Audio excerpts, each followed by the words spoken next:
अपरेयमितस्त्वन्यां प्रकृतिं विद्धि मे परां जीवभूता महाबाहो ययेदं धार्यते जगत् एतद्योनीनि भूतानि सर्वाणीत्युपधारय अहं कृष्णस्य जगतः ಪ್ರಭವಃ ಪ್ರಲಯಸ್ತಥಾ.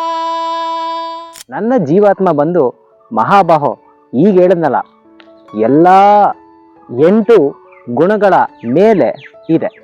ಮತ್ತೆ ಅದನ್ನೇ ನಾನು ಇಡೀ ಜಗತ್ತಿನಲ್ಲಿ ಉಪಯೋಗಿಸ್ತೀನಿ ಅಂತ ಇಲ್ಲಿ ಭಗವಂತ ಹೇಳಿದ್ದಾರೆ. ನನ್ನ ಜೀವಾತ್ಮ ಮತ್ತೆ ನನ್ನ ಪ್ರಕೃತಿಯ 8 ಗುಣಗಳು ಇವೆರಡೇ ಇಡೀ ಎಲ್ಲ ಜೀವರಾಶಿಯ ಹುಟ್ಟಿಗೂ ಕಾರಣ. ಮತ್ತೆ ಈ ಇಡೀ ಜಗತ್ತಿನ ಅಳಿವು ಉಳಿವಿಗೆ ನಾನೇ ಕಾರಣ ಅಂತ ಇಲ್ಲಿ ಭಗವಂತ ಹೇಳ್ತಾರೆ.